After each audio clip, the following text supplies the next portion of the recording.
ഇന്ന് തലയിൽ തേക്കാനുള്ള എണ്ണ കാച്ചാനുള്ള പരിപാടിയാണേ. അപ്പോൾ ഞാൻ എന്തൊക്കെ ഐറ്റംസ് എടുക്കുന്നതെന്ന് കാണിക്കാം. ഇത് പൂവാൻ കുറന്നില, പിന്നെ പനിക്കൂർക്ക ഇല, തുളസി ഇല, ഇത് കയ്യോന്നിയാണ്. കയ്യോന്നി ഞാൻ ഇങ്ങനെ ചട്ടിയിൽ നട്ട് വളർത്തിയതാണ്, അതും ഒരു ചോടെടുക്കുന്നുണ്ട്. പിന്നെ കറ്റാർവാഴ ഇതുപോലെ മുറിച്ച് ഇതിൻ്റെ കറി ഉറ്റാൻ വേണ്ടി വെക്കണേ. കറി ഉറ്റിക്കഴിഞ്ഞതിന് ശേഷം മാത്രമേ ഉപയോഗിക്കാൻ പാടുള്ളൂ, കുറച്ച് നേരം ഇങ്ങനെ വെച്ചാൽ. പിന്നെ കറിവേപ്പിലയും ചെമ്പരത്തി പൂവും കൂടി എടുക്കുന്നുണ്ട്. മൈലാഞ്ചി ഇല ഇന്നലെ പറിച്ച് വെച്ചുകൊണ്ട് കുറച്ച് വാടിപ്പോയി. അതെല്ലാം കൂടെ കഴുകി ഒന്ന് വൃത്തിയാക്കി എടുത്തിട്ട് വെള്ളം വാർന്നതിന് ശേഷമാണ് മിക്സിയിലിട്ട് അടിച്ചെടുക്കുന്നത്. വെള്ളമൊന്നും കൂട്ടാതെ വെറുതെ ക്രഷ് ചെയ്തെടുക്കുകയോ ചെയ്യുന്നത്.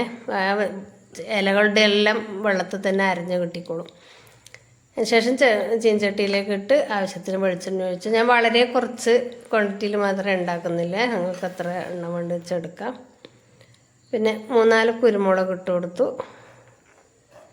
പിന്നെ ഞാൻ 1 ഗ്രാമ്പു ഇട്ടിട്ടുണ്ട്, അത് ഓപ്ഷണലാണ്. ഞാനതങ്ങനെ ഇടാറുണ്ട്, നീരിറക്കത്തിനൊക്കെ പറ്റുന്നുള്ള രീതിയിൽ.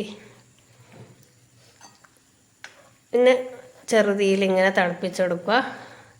എണ്ണയുടെ പാകമൊക്കെ അറിയില്ല, ഈ തള ഇങ്ങനെ നിൽക്കണം. പിന്നെ നമ്മൾ ചേർത്ത ഇലകളൊക്കെ ഇല്ലേ, അതൊരു മണൽ പരുവം, അതാണ് അതിൻ്റെ പാകെ. തളിയൊക്കെ നിന്നു. അപ്പോൾ ഇത് എണ്ണ പാകമായിട്ടുണ്ട്. ഇരുമ്പ് ചീനച്ചട്ടി ആയതുകൊണ്ട് പെട്ടെന്ന് അതിൽ നിന്ന് മാറ്റണം. അപ്പോൾ നമ്മൾ എണ്ണ റെഡി ആയിട്ടുണ്ട്.